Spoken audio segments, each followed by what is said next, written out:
Hello, you're welcome to another edition of What the Papers Are Saying. My name is Vivian Kai Loko. Thank you so much for making time to join us for another edition. Well, basically on this show, we look at the big stories for the week as reported by various media outlets, and then we'll look at those stories. When we come back, I'll take you through some top stories for the week, introduce my guest, and we start our discussions. So do stay with us. So yeah, welcome back. So let's go through some of the big stories. One of them has to do with the presentation of the name for the running mate for MPP's flag bearer. That's Dr. Bawumia. We're told the energy minister's name has been submitted to President Akufo-Addo. So let's see how that story was captured. We'll start with the Daily Searchlight. They say NPP's running mate saga. Bawumia reported to have submitted Napo's name to President. The Ghanaian Times says NPP presidential running mate race, Napo gets nod as President accepts choice to partner VIP for election 2024. Daily Graphic says NPP running mate Matthew Opoku-Prempeh, the chosen one. My Joy Online says Opoku-Prempeh not the right person to partner Bawumia. This appear Kobe, an MP speaking over there. So those are some of the stories around the choice for the running mate for Dr. Bawumia. Let's move away from that, and the issue of the rising costs of cement is back in the discussion, this time having to do with an LI and the fact that the stakeholders in that industry are not happy. Have petitioned Parliament for the Trade Minister to withdraw that LI. Let's see how that was captured and the reaction from the Trade Minister himself and matters arising. Daily Guide says Trade Minister introduces cement pricing law. City Newsroom, KT Hammond slams Chamber of Cement Manufacturers CEO over petition to Parliament.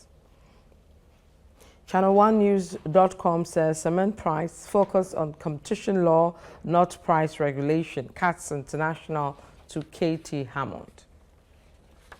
So those are some stories around that.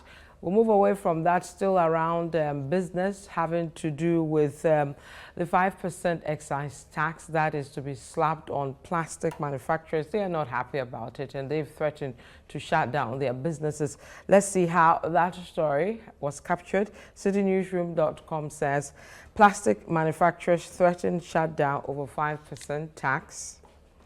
My Joy Online. 5% excise tax cannot be placed on every plastic product, Butchie speaking over there. And finally, we wrap up with a story having to do with the president releasing some money for people whose cash have been locked up. And Daily Guide says Nana orders 1.5 billion cedi bailout for defunct banks' customers. The business analyst, banking sector cleanup, 1.5 billion cedis to be dispersed to victims following Akufo-Addo's directive. And finally, on ChannelOneNews.com, 1.5 billion Ghana cedi to banking sector cleanup, another looting scheme, the Fiat Mekpo speaking over there. So those are some of the big stories. When I come back, I'll introduce the gentleman with which I'll be having today's discussions with. I'll be right back. You're welcome back to What the Papers Are Saying. My name is Vivian Kai Loko. Now today I'll be having the discussion with Samiri Afi, our presidential correspondent here with us at Channel One TV as well as on City FM. Sami, welcome. Thank you very much, Vivian. And then we also have Selim Adonu also here with us at Channel One TV as well as City FM, the host of The Big Issue on Saturdays. Selim, welcome. Thank you, Vivian. All right, so gentlemen, we'll start with the submission of the name of Napo to the President Akufo-Addo by Dr. Bawumia, we are told. Sami, you have to confirm that for us, whether that's the case. I've seen Indeed. Some stories saying that it's not really the case and people are putting in their own stories against the poll that we saw. But is that the case, and what was the President's reaction? Good evening, Vivian, and good evening to our venue. Indeed, that meeting happened. It happened on Tuesday, late in the evening. I'm told the meeting lasted close to an hour. And the agenda was just one, to officially inform the president that indeed he has settled on Dr. Matthew Opoku-Prempeh as his preferred running mate going into the December election.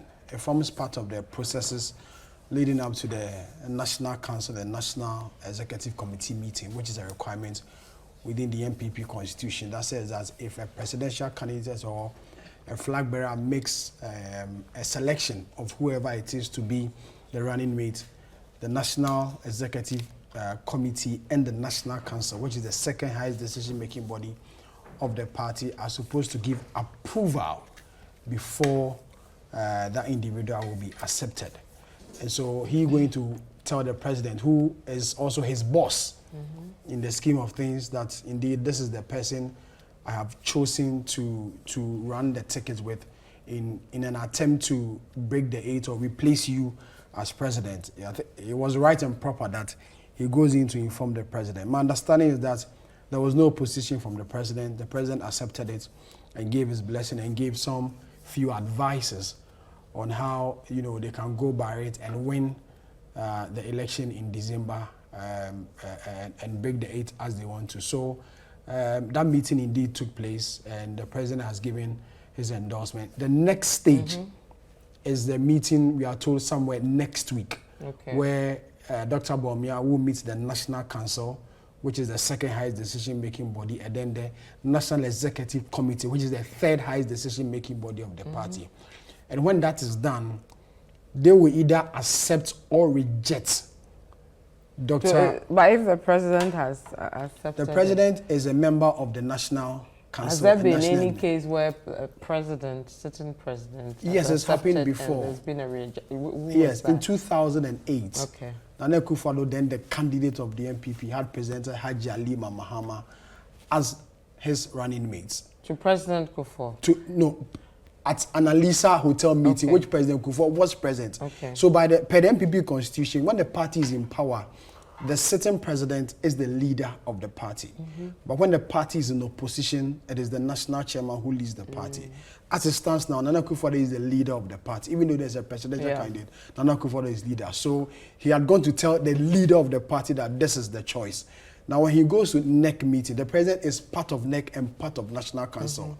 Now it's a group of old men and women, I'll put it that way. No, my question was actually whether there's been a case where he's gone to see, a candidate has gone to see just the president has okayed it, and then he's gone to the bigger, council, and that was rejected. No, that I am not aware of. What we know, or what I know of, is the entire National Council meeting where the then president, J. Kufuor, was present at this meeting. Nana Akufo-Addo presented his choice. That was rejected. So he had two people he presented, Haji Ali Mahama and Boniface Sedek Abubakar, who are now going to join the Afrafanto party. So he was also on the ticket. So he had presented those two names, but they were rejected. And that was when Dr. Mahmoud Bawumia was proposed at that meeting, and it was accepted per the arguments that were made, especially strongly made by former President John Ajekum Kufuor. So there's a precedent to that effect. And so the NEC and the National Council will meet, we are told, somewhere next week. And that final decision will be taken whether to indeed accept Dr. Opoku-Prempeh or reject him. Now, I know you've done your snooping around, all these members and all that. The likelihood of him being rejected is about a percentage. It's slim. Yeah. It's very slim. So because he cuts across as someone who is likable among these individuals. Even before yesterday, or even on Tuesday when the meeting was held, you could see members of NEC and National Council on their social media handles, posting photos of Dr. Matthew Opoku-Prempeh, signifying that indeed this is the one they all prefer, and this is someone they all want to partner Dr. Bawumia in this election. If you remember, even after the election of Dr. Bawumia, we had leading members of the party, national executive members, saying that the running mate is coming from the Ashanti region. And I even heard the current first deputy speaker of parliament, George Sewusu, who was also in the race, say that there's an agreement within the party that the running mate should come from the Ashanti region. So there's that establishment already. There's that agreement already that the running mate should come from the Ashanti region. But who really it was, they didn't know. Months, we could see polls and people predicting, you know, days, months, weeks after poll in, poll out, everybody was mentioning the name of Dr. Matthew Opoku-Prempeh as a possibility. There was research by the NIB, and just this week, another one has been done by the Dankwa Institute, all pointing all pointing that it was indeed Dr. Matthew Opoku-Prempeh who the vice president, you know, has chosen in respect of the December election. So the NEC and the National Council has to do the rest. Okay. If they accept him, an official announcement will be made, and then the campaigning season begins. Okay, we'll look at there'll be few oppositions though. Yeah, we'll come to that, the candidate proper and all that. But I think, yeah, we should start with the opposition and all that. But before we go to the opposition, I want us to look at the other names that popped up, because from tomorrow they are no more part of the discussion, or from next week when the council agrees. So this is, maybe we should just give them a few minutes. Or you were saying in your utterances that at a point it was agreed, or per what you knew, that the running mate should come from the Ashanti region. Yeah. But the names that have popped up, some were not from the region. I mean, apart from Frema and, of course, Matthew Opoku-Prempeh, the education minister, we had the likes of Natoshi and others that, you know, have popped up.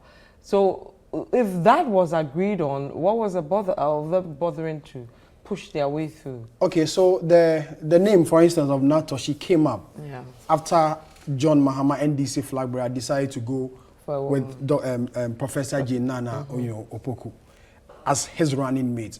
So the argument was that if the NDC, the main opponent of the MPP, is deciding or have decided on a woman, there was a possibility for the MPP, or also argument for the MPP to also go in for a woman.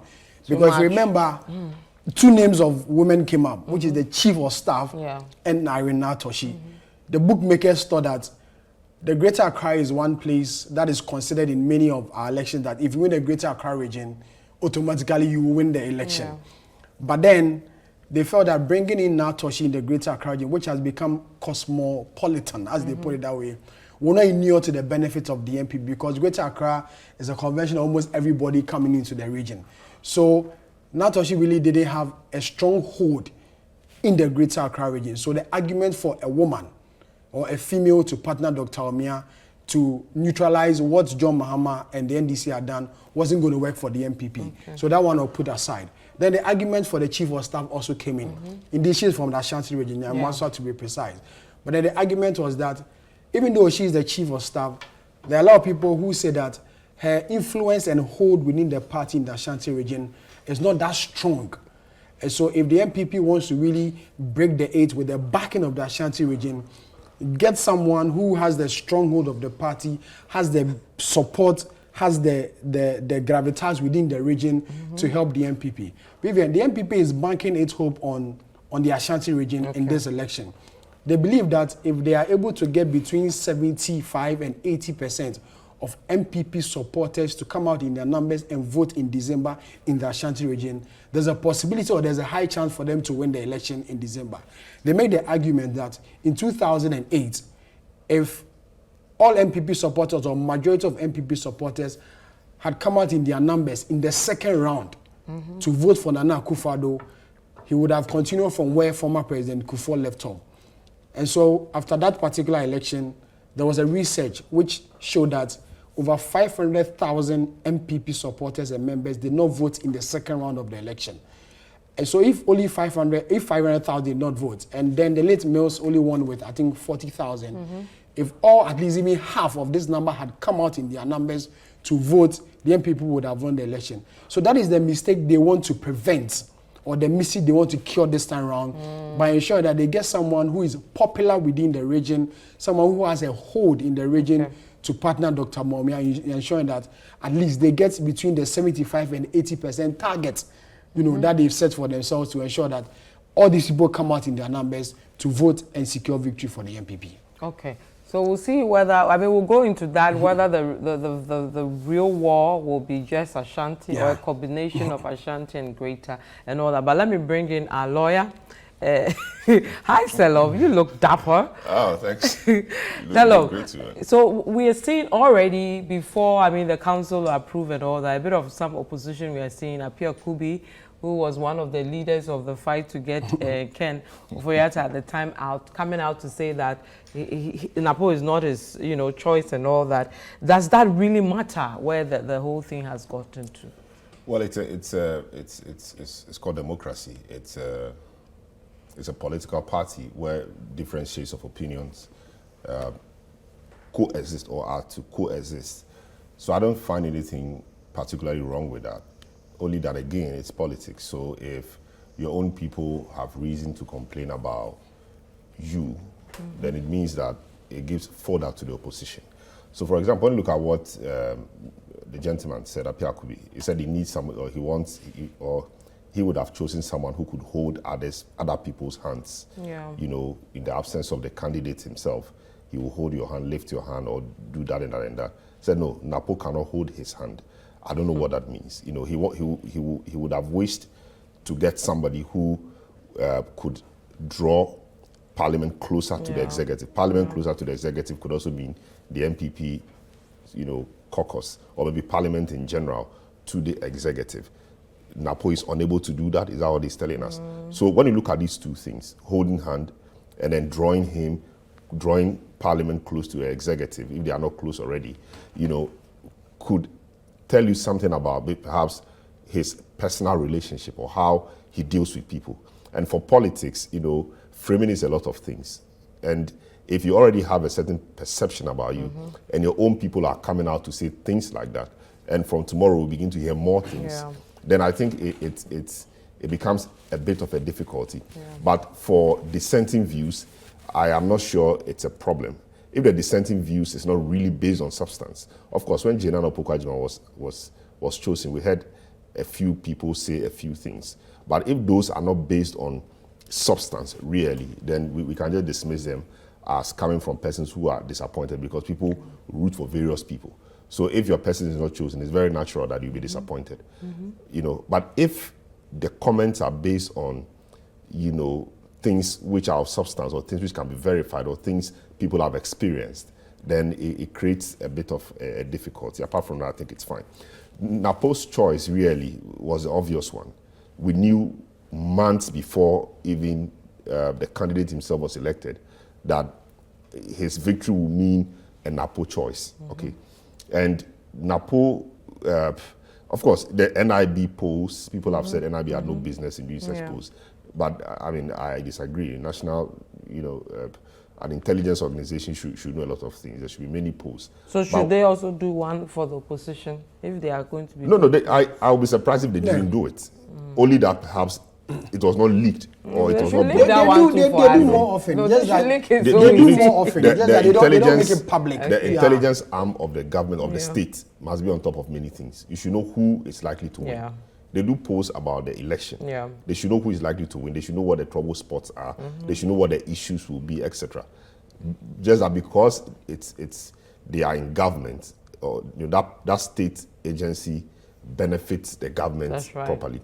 So maybe this was leaked to benefit the system's choice. If it had been a different person, perhaps it wouldn't have been leaked. But because it was Napo, and in the last few weeks he has said a few things or done a few things which took him out of favor with a lot of people, said a few things about Dumso, which took him out of favor with a lot of people. Perhaps it was a strategy to leak it for people to see that, no, the guy is streets ahead of the rest. So, and that adds to the public perception and public acceptance, if you like, of him. So that's fine. He's a party person. You can't say anything about that. He is a party person, a true blue MPP person. He's blue to the core, and the choice of a person to be vice presidential candidate means and does a lot of things. So, for example, one of the considerations that any candidate, in Fourth Republican policies, perhaps after Rawlings, would look at is the electability of the person. Is the person electable? Napo is electable. He has won elections back to back. He represents a stronghold of the MPP in Parliament. He's very electable. He knows or he understands and has experienced the rough and tumble of politics, campaigning, etc. You don't need to hold his hands. You don't need to escort him, or you don't need to lead him to lead or to a campaign. He can lead his own campaign team, like we saw of John Mahama in 2008. Yeah. You know, he will chart his own path. Yeah. So you have no problem with that. He has electability, he has experience. You know, complementarity. How does it complement the ticket? Does it bring anything to the ticket? Yeah. How does it That's support? the big question. How does it support Bawumia? Yeah. You know, does it strengthen Bawumia's weaknesses? What does it bring to the table? Yeah. I think Bawumia, in his own analysis and the party, etc., perhaps feels that he is the guy to complement his weaknesses or his low points, and I think he also does same for him, and that is a very important, you know, aspect of the whole thing. When you look at the Obama campaign in 2008, Obama was black or is black. You know, yes, they voted for him and all of that, but he needed to win the general election. Yeah. Do they want to see a black person? Maybe yes, maybe not. But he had to bolster that ticket by bringing Joe Biden. People were suspicious of him as well because of his name, Hussein, Muslim, whatever, and Israel. Yeah. You know, and a few things he had said about Israel, you know, whilst campaigning or in the past. So bringing in Joe Biden as a white guy and a guy who had led or chaired the Foreign Affairs Committee of the Senate for many years and a friend of Israel cured that. That, right? yeah. When you look at John Mahama in 2008, the Mills candidacy was becoming stale. John Mahama came to energize that ticket. So you could see the energy, the young people, the youthfulness, you know, yeah. the youthfulness, the young people he carried along using tablets, etc. The digital guy, you know, and wearing Lacoste or polo shirts to campaign, etc. Yeah. That brought something to the ticket, and I wasn't surprised that he brought a victory. Yeah. Bawumia in 2016 brought a similar thing, albeit he's been there since 2008. Yeah. But 2012, 2016 had come of age. Yeah. And we had seen Nana-Addo since the 70s. But we are now seeing the new or the real Bawumia, 2012, 2016. And many people think that he won the election for the MPP based on his so-called competence and his so-called understanding of the economy and the things he said he was going to do. So that brought something to the ticket. Yeah. It remains to be seen what Napo really brings to that. But ticket. what does he bring? Tell us what he brings from where you are sitting. No, I you're think giving us a good analysis of what others brought. So don't run away from it. I'm not running away. What does Napo bring I think that it will complement Bawumia? I think he brings electability. Okay, he has won a general election. Yeah, he knows how to win general elections. Of course, Bawumia is won general elections with the president. Yeah, he's won a party election, you know, on his own. But now they are going out there. Bawumia is the face. Does he need to get something? I think this guy brings that.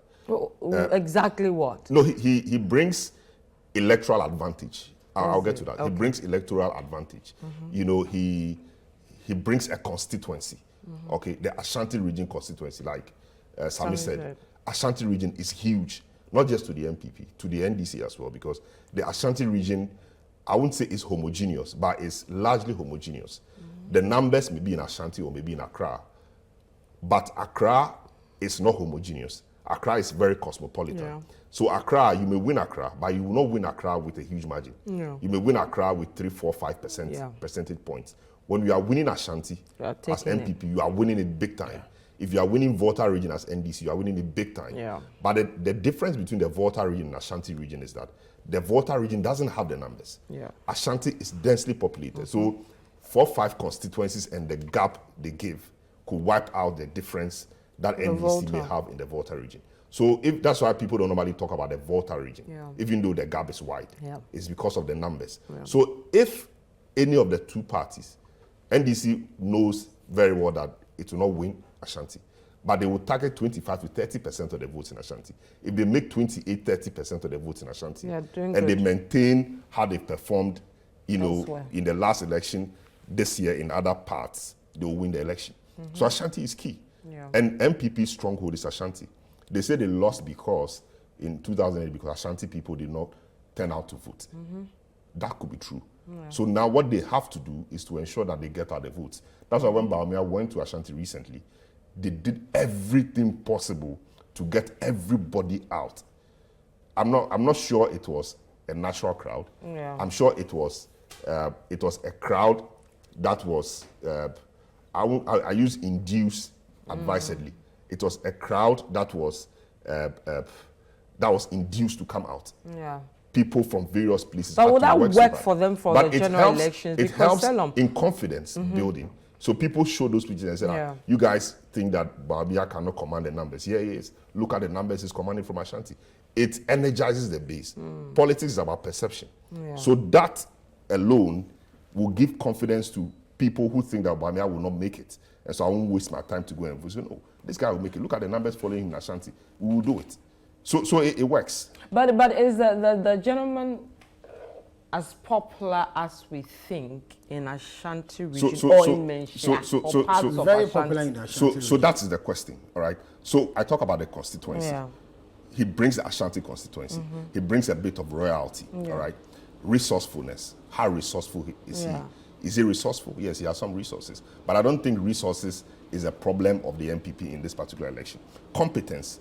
Is he competent? Yes, I think he is. He's competent when you look at it from the Ministry of Education or things he's been able to deliver in the education sector. The MPP is banking its hope on the free SHS. He was the guy who delivered the free SHS. But there's the issue of doomsday. Wait, he delivered the free SHS. He delivered a few things in the education sector. Yeah. So in the education sector, you could largely argue that he was competent. And indeed, because of the works he did in the education sector, he came up as the best minister for a few years. The question is, does that competence cut across in the energy sector where the issues are different and where the issues, are more piercing? And so not to cut you, to hold your thoughts. Did he do it? Not to forget that free SHS hasn't been perfect. There's been a lot of issues around it. So I'm not sure that is a good trump card. I mean, nothing is perfect. No government policy. I'm not sure in the last 20 years we've had any government policy that is perfect. Of course, I have complained about the free SHS and many things around it. I'm one of the people who think that free SHS must be reviewed. It doesn't make sense that you've been running the program for 5-7 years. But the point is that even those criticizing it know that it is a good policy. Yeah. It has started. There are disadvantages. There are issues with it. Those issues must be addressed. So if you are refusing to address those issues, then that's where the problem will come from. But the initial implementation challenges, etc., I'm sure have largely been. Look at the year they started and the number of people who were sleeping outside and dormitories, etc. That has generally improved. Things must improve. We need a proper review. But you can't take it away from him that he was the guy who led the implementation of such a bold government policy. Has he been able to do same in the energy sector? I don't think so. His rhetorics, even in the energy sector, go to his disadvantage. So competence, you can look at it, in two ways. He's delivered somewhat in the education sector. By the energy sector, I'm not sure. I mean, he has done that. He balances the ticket, all right? North, South, North, Ashanti. I mean, it balances the ticket generally. I mean, apart Muslim, from Ashanti, Christian. Is he able to pull any other Muslim, region Christian. It's important in this particular election. Yes, but apart from the Ashanti region where you feel that he has a hold, Greater Accra, does he Northern, all those areas? Well, of course, we know Northern Bawumia would be able to. So that's why I talk about complementarity. He's not the guy. He's not the arrowhead. The main guy for sure. And even if he was the main guy, I mean, it's not. He will have somebody to support him. Yeah. That is why you need a support or a running mate or. Now this support is yes. support. So support. You don't have to support everywhere. Yeah. You support where your support is crucially needed. His support is needed in Ashanti. And largely, people think that he's able to deliver the goods when it comes to Ashanti region. All right. However, his undoing will be one, the perception or reality that he's snobbish. Yeah, arrogant. Yeah. That he's arrogant.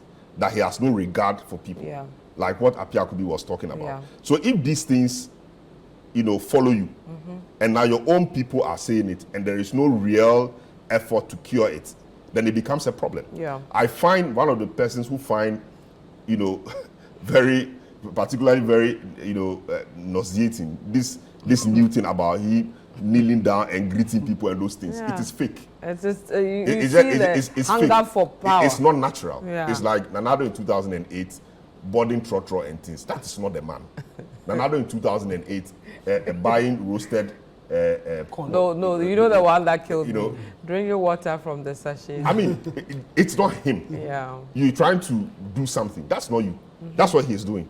Going to people and kneeling down, talking to president at a meeting somewhere, summit, and he's kneeling down. That is not him. I don't have to kneel down to show I'm humble. Well, you said he has to cure the issue but or the thing out. Maybe they feel No, that's not how to cure it. that This one help. smacks of desperation. Okay. And if you are desperately doing that, I become wary of you. You don't have to kneel down to talk to me to show that you are humble. Bawumia is seen generally as a humble person. Bawumia will not kneel down to talk to Akufo-Addo. Okay? Mahama is seen generally as a humble person. Yeah. He will not kneel down to talk to Ashantini or Chihini. We don't take it away from them that they are humble, but they don't do that. But you that they see you as arrogant and snobbish, that's the one doing every. And I'm saying it is not natural. It is not natural. Okay. He also has issues. Yeah. In the Ashanti region, he has issues with the chairman of the party. He has issues with. Okay, so on hold with that. I'll take a quick break. I'll let you finish. And I know Sami is dying to also give us his pointers, but I think I have to take a quick break so that we don't have any other interruption. This is what the papers are saying. My name is Stephen Kai. Look, we're looking at the submission of the name of the energy minister to the president for the candidate or the running mate for Dr. Bawumia. When we come back, we'll talk more on that. To stay with us. Welcome back to what the papers are saying. My name is Stephen Kai. Look, I'm here with Akufo-Addo as well as Samiri Afi. Salom, you are making some interesting points. So I'll allow you to land and I bring in some. A lot of things said for Napo. Great. I mean, he has energy. I mean, he pushes through things, etc. But he also has to deal with the perception that he's snobbish. The perception of reality. How does he change that? Well, I mean, he's made an effort. Well, I mean, which by effort? kneeling down to talk to people. That effort itself died a stillbirth. You don't kneel down to talk to somebody to show you are humble. Yeah. It doesn't work that way. He should get people who, I mean, there are people who they are brand people. He should get people to help him learn that, body language people, etc. Yeah. The way you talk. His recent comment on Doomso. Yeah, Doomso. How he was seated in his shades and throwing the answers out. That was a no-no. You don't do that, especially if you know you have something you are aiming at. Yeah. You don't do so. That somebody who understood the moment would have said, "Oh, yes, there are issues. We are dealing with the issues. Just give us a few weeks, and you will see that things would have improved." Oh, so Doomso timetable. Oh, I don't think we need Doomso timetable for A, B, and C reasons. But we will see. I'll meet with my technical guys and we'll see what will happen. You kill it. There's no news there. This thing will not go more than 2 days. I say who? They are evil people. They are thinking evil for the country.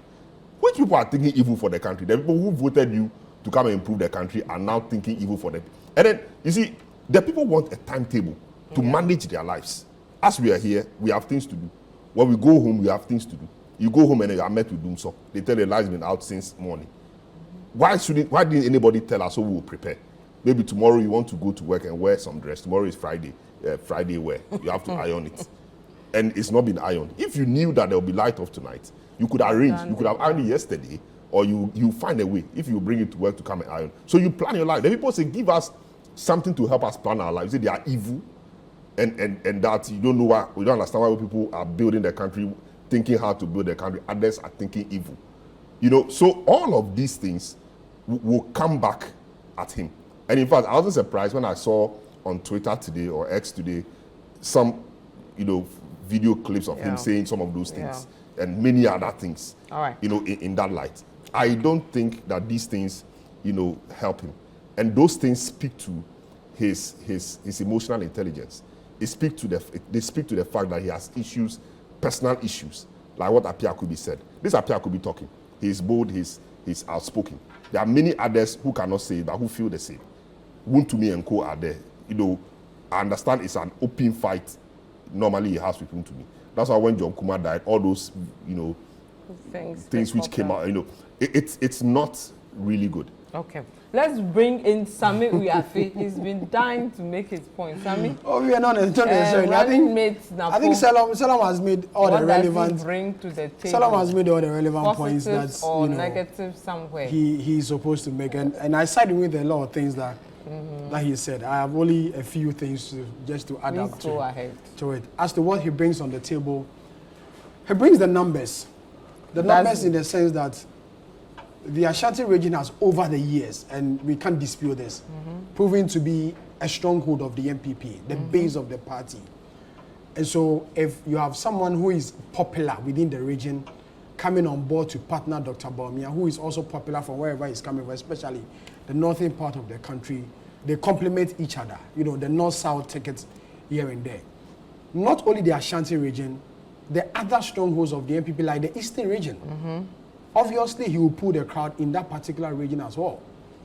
Other regions, you may say, will also come on board when it comes to him, you know, partnering Dr. Bawumia in the election.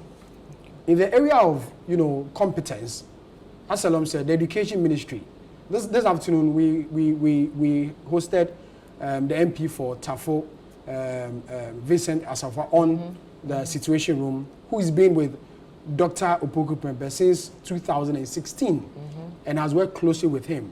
And he's announced some of the achievements within the educational front when he was Minister of Education. Free SH is a public knowledge. The introduction of the teacher licensure exams. You know, he had the idea that if Ghanaian teachers will be competitive like other teachers across the globe, there should be a way that you can examine these teachers. The more reason why the introduction of the licensure exam, which one way or the other has helped, you know, get qualified teachers for our friends, kids, and cousins in the various schools we have in the country. He also mentioned some of the things he did with the colleges of education and like. So in the area of education, he scored him very high marks. In the energy sector, with the exception of the recent doomsday that we saw, I'm not sure anybody would have, you know, come out to raise issues about incompetence or competence within the energy sector as far as Dr. Matthew Opoku-Prempeh was concerned. His posturing, as Saloma has said, is a challenge. And I'm sure he knows himself that is really a problem. I'm sure when he's given the opportunity to serve as running mate, a bit of rebranding will come in. Vivian, compare Akufo-Addo in 2008 to Akufo-Addo in 2016. There was a dramatic change. I followed Akufo-Addo from 2008 to 2020. I saw the changes as far as the human relation was concerned. I believe if Napo is given the same opportunity, there will be some rebranding here and there. In Ghana, perception speaks a lot about you. And politics is about perception. Akufo-Addo was known to be a very arrogant person. Going to follow the campaign, I had that in mind. But after years of association, I realized, oh, it's not really what people thought it is. Maybe he's rebranded himself well, to the extent that he had to drink pure water and then Calipo and the rest. It was all part of the rebranding. And so after... Does he still drink Calipo? Or the sachet water. Last night I saw him drink. Or the sachet water. I don't know last night I saw him. So rebranding will come in. This perception may change. As to the time, 6 months to the election, would it be enough to rebrand yourself? That's a question we should ask. You know, because branding, you know, takes a while. Time. Especially if the perception is deep and you are refueling it by your actions and utterances. So you look at the timing. 6 months, too short a time for this to happen. A concerted effort needs to be made to get this thing done. And I'm sure the handlers may be in a position to do that. Let me talk about the opposition. Dr. Bawumia suffered a similar fate in 2008. I was at that meeting at Alisa Hotel. When his name was mentioned at that meeting, almost people, prominent members of parliament, came out in their numbers to publicly disagree with the choice of Dr. Bawumia as Nana Akufo-Addo's running mate in the lead up to the 2008 election. Even members of parliament on the floor of parliament were against the choice of Dr. Bawumia as running mate to to Nana Akufo-Addo in 2008. So I'm not surprised the opposition is coming. It is politics. You don't expect everybody to like you. You don't expect everybody to follow the ideologies you believe in or the things you agree in. Even within, that's why there's an internal contest. Dr. Bawumia stood at election. There were people who didn't vote for him. There were people who thought that he couldn't be the candidate for the MPP and had other candidates in mind. And so if Akufo-Addo says he would have preferred a different person, it's his choice. You won't expect everybody to support you. You won't expect everybody to follow your lead. He's one out of 137 members of parliament. Well, the others haven't spoken yet. We don't know whether they Let's hear what they have. Yeah. Let's hear what they also have to say. Maybe our colleague Ayikwe should go to parliament and interview and do assembly. and interview some of them on what they think about this. But Akufo-Addo is not just a member of parliament. He's a member of the National Council as well, of the MPP. He sits in National Council meeting and National Executive Committee meeting. And he's from the Ashanti region. So if he's making such an argument, you could say that it carries weight. But I say that he's just one person out of over 25 people of National Council, or over 30 or 50 people of NEC. When it comes to voting, he has only one vote. And when it comes to a very difficult choice and there's no decision to be made, it will come to voting. And will you have majority of them disagreeing, or you have majority of them supporting? I think we'll wait for the National Council meeting or National Executive Committee meeting, and then these particular things will be laid on the table. All right, so we'll see. Just to say a few more things. Yeah, the energy ministry. The energy minister has just two things to do: to keep the lights on and to keep the wheels moving. That is the summary of the energy minister's job. So if you fail to keep the lights on, then you know where you are headed. Yeah. In fact, he has tried to keep the wheels moving. We've not had shortage of fuel. We've not had that. Yeah. But he has been unable to keep the lights on the way they told us they would do. Till date, there's been no admission of what the problem is. Yeah. Even though it appears we know what the problem is. So that is something he will keep answering. Now, we have Napo on one side, and we have Jenan Opoku-Agyeman on the other side. The two parties appear set. I don't think the National Council will oppose him. Yeah. It's happening before, so we can't just throw it out. But those circumstances, it's happened before. Those circumstances, so you can't throw it out. Those circumstances are different. Those circumstances are different. The acclaim that has followed Napo's announcement, if it's an announcement at all, we didn't see that in the case of Haji Alima. Haji Alima had her own issues. Bawumia himself, the opposition in suffered.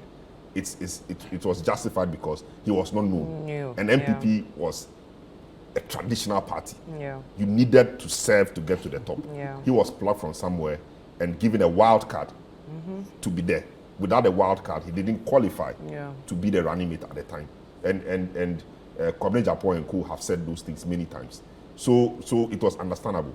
His competence and everything, no problem with that at the time. Right now, I'm not sure if people hold the same views. But at the time, yeah, you can understand why people oppose it, because he was not a known MPP person.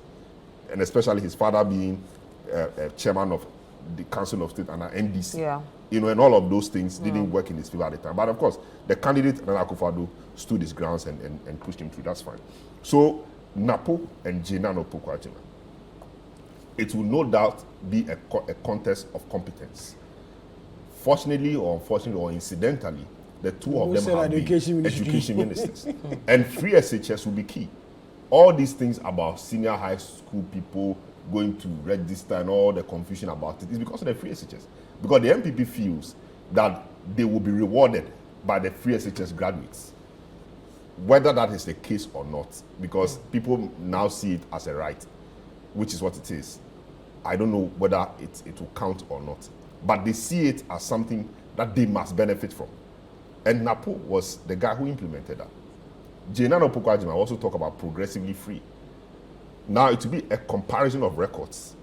She championed the what's the name? The technical university, a conversion of polytechnics to technical universities, saying she looked at the e-blocks, UHAS and UNE, all of those things, a lot of them happened under her.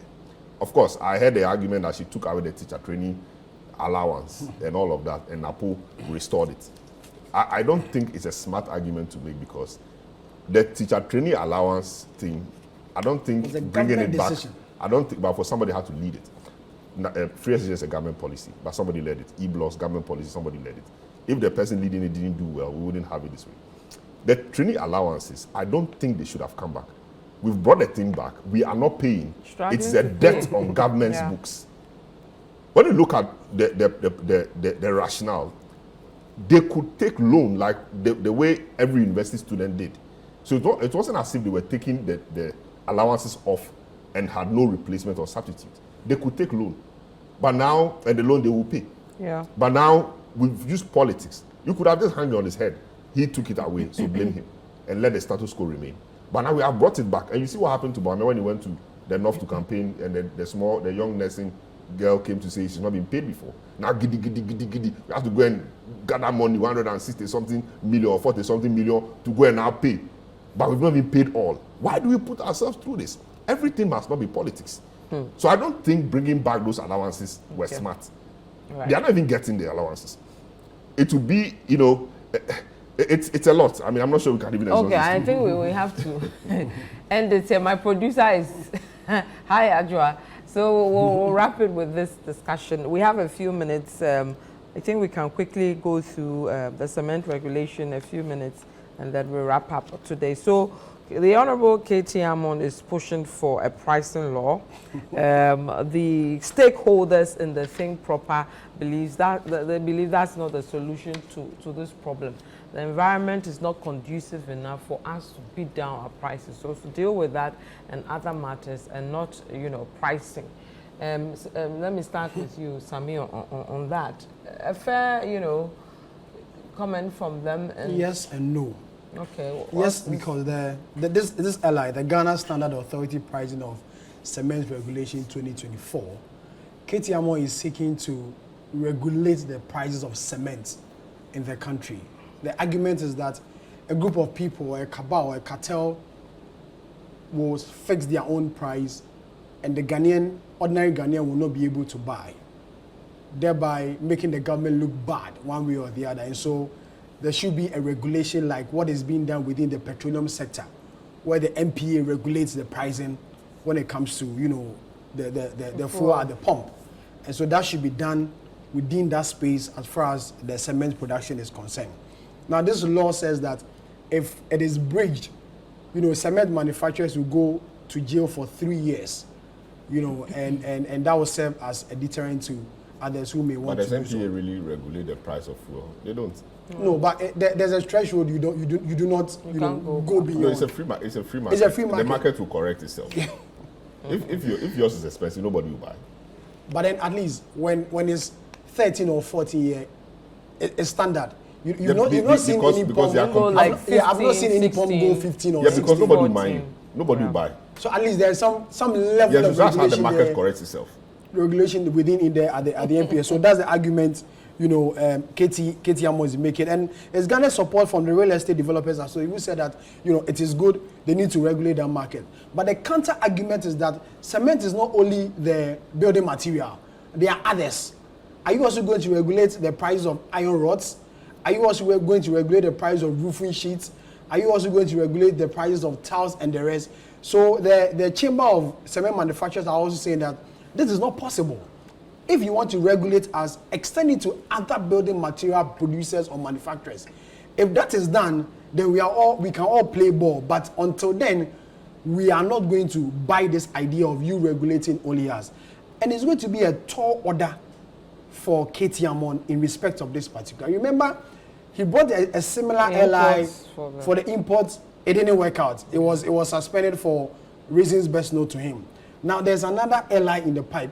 Even the minority is opposing this whole LI, saying that it should go through the right procedure. If it goes through the right procedure, it will take months. And it's something we are not even sure. This parliament may not even do it before they rise. And so people have said that it's going to be a tall order for them. I feel that there should be engagement with these cement manufacturers. Government should lay bare on the table what this pricing is doing to the Ghanaian people. Because the Ghanaian people believe that the government is their only savior. If government is able to tame the prices of these products, then there will be some respite. The cement manufacturers also say that the cedi is depreciating. If you don't do something about the cedi, the pricing will not be stable, because they claim that they import certain items. Is it clinker or some other things which are not manufactured locally? They import them. So if they use the dollar to go and buy these things, the cedi is also depreciating one way or the other. And so the pricing goes into all these factors. That is why we don't have items. But I feel that there should be more engagement so that we can help the space. Building a house now in Ghana is not easy. Even buying a land, buying cement blocks and the rest, Vivian, it's some way. small, yeah. Okay, Salom. Yeah, I mean, it's a real concern. Price of cement. Real concern. So you guys saw the infographic from City Newsroom. Yes. 2009, it was 8 cedis, a bag of cement. 2024, 105 cedis. Bonnie Bang. I mean, it's a real concern. Yeah. And it's a real concern. And it affects many things. The price of cement, though may look isolated, actually it's not. Yeah. Affects many things, including the cost of living. Because there's a way that translates to rent. Some houses would have been built long ago, yeah, but they price it so it's at par with what the new houses are doing in a way. It affects a lot of things, right? So it's a good thing to want to do something about it. In fact, something must be done about it. So the question of the what has been answered. It is the how that we must look at. Whether regulation in the manner he wants it is the way to go or not, I'm not sure. I don't know what his interest or penchant is for seeking to regulate the market like that. You saw the LI he wanted to use to restrict certain goods, etc. Yeah. And I don't know how he dreams up those things and quickly wants to get them done. And wants to get them done so fast. I'm not sure the approach is right. He said he's senior prefect of parliament, so I'm not, he must have his way. But it doesn't work that way. I'm not sure it's the way to go. Now, the issues are deeper. There are issues of exchange rate. Yeah. You can't push your way through exchange rate. It's the poor economic management that is leading to that.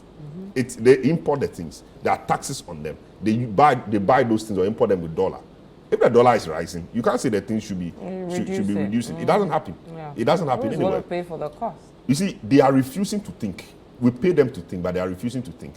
They should look at what local remedies they can use to help us. Kwame Nkrumah, in his wisdom, set up the CSIR. The BRRI is there. Yeah. They thought and came up with the is it Pozzolana, cement, etc. Yeah. Why haven't we supported that invention or that gesture? So they are refusing to do the hard work.